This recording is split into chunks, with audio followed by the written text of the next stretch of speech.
বন্ধুরা, বিশ্ব আর এখন আগের জায়গায় নেই। একদিকে মধ্যপ্রাচ্যের অন্যদিকে পরাশক্তিগুলোর মুখোমুখি অবস্থান। সব মিলে 2025 সাল যেন এক নতুন বিশ্বযুদ্ধের সূচনা করছে।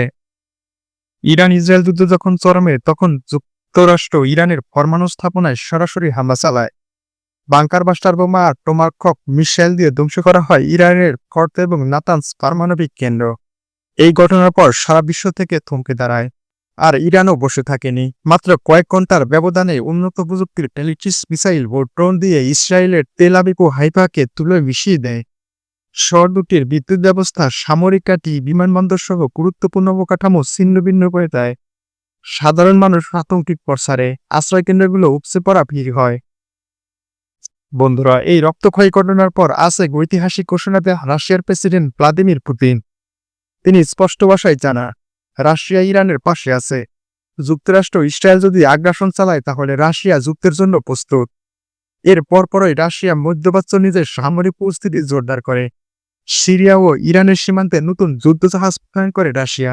এদিকে একে একে ইরানের মিত্র দেশগুলো চীন, রাশিয়া, উত্তর কোরিয়া ও পাকিস্তান একই পক্ষ নিচ্ছে। চীন ঘোষণা দিয়েছে তারা ইরানের সার্বভৌমত্ব রক্ষায় পাশে থাকবে। চীন ও ইরান এরই মধ্যে $2 বিলিয়ন জ্বালানি চুক্তিতে আবদ্ধ হয়েছে এবং সম্প্রতি সময়ে যৌথ নৌমহড়াও করেছে।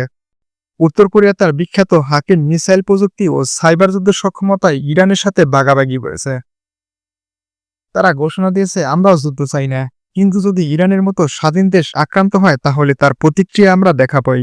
পাকিস্তান এখনো সরাসরি যুদ্ধ ঘোষণা না করলেও তারা কূটনৈতিকভাবে ইরানকে সমর্থনের ঘোষণা দিয়েছে।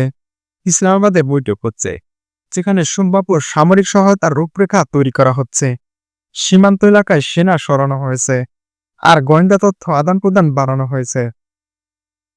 বিশ্লেষকরা বলছেন, এটা কোনো সাধারণ কূটনৈতিক জোট নয়, এটা এক ভয়ঙ্কর সামরিক অক্ষে রূপ নিচ্ছে, যেটা ভবিষ্যতের যুদ্ধ মানচিত্রকে পুরোপুরি বদলে নিতে পারে।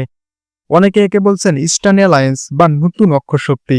আর এই অবস্থায় জাতিসংঘ নিরাপত্তা পরিষদে বসে জরুরি বৈঠক। কিন্তু বৈঠকে যা ঘটল তা যুক্তরাষ্ট্র ইসরায়েলের জন্য ছিল এক মারাত্মক ধাক্কা। চীন, রাশিয়া, পাকিস্তান, আলজেরিয়া, তুরস্ক এবং দক্ষিণ আফ্রিকা একযোগে আমেরিকা ইসরায়েলের বিরুদ্ধে সরব হয়। চীনের প্রতিনিধি বলেন, বিশ্ব সব অশান্তির পেছনে রয়েছে যুক্তরাষ্ট্র। রাশিয়া বলেন, আপনার রাষ্ট্রকে বারবার আগুনের বিরুদ্ধে ফেলেন, আবার নিজেকে নায়ক সাজাতে চান। পাকিস্তান জানায়, আমরা মুসলিম রাষ্ট্রের কুকুর, এই অব্যাহত আগ্রাসন মেনে নেব না। বন্ধুরা, এই বৈঠকে আমেরিকা ও ইসরায়েল কার্যত এক করে হয়ে পড়ে। ইউরোপীয় দেশগুলো এবার সরাসরি পক্ষ নেয়নি, বরং সবাই শান্তি প্রতিষ্ঠার নামে নিজেদের দায়িত্ব ঝেড়ে ফেলেছে। সারা বিশ্বের চোখ এখন এই সংঘাতের দিকে। যুক্তরাষ্ট্র ইসরায়েলের একতরফা হামলার বিরুদ্ধে ইরান একাই লড়ছে না, বরং তার পেছনে দাঁড়িয়ে আছে চীন, রাশিয়া, পাকিস্তান এবং উত্তর কোরিয়ার মতো পরাশক্তি। এটা কোনো আঞ্চলিক যুদ্ধ নয়, বরং এটা বিশ্বব্যাপী শক্তিধর ব্লকগুলোর মুখোমুখি সংঘর্ষ, যার যে কোনো মুহূর্তে বিস্ফোরণ ঘটতে পারে। কিন্তু বিশ্বযুদ্ধ কি তাহলে শুরু হয়ে গেছে? এটা এখন বাস্তবতার কাছাকাছি। আর সেই বাস্তবতার সূচনা হলো এক মিসাইল, এক প্রতিশোধ আর এক ঘোষণা দিয়ে। আমরা একা নই। বন্ধুরা, ভিডিওটি ভালো লাগলে অবশ্যই একটি লাইক দিন, আর আমার চ্যানেলটি নতুন, অবশ্যই আমাকে সাপোর্ট করবেন। ধন্যবাদ।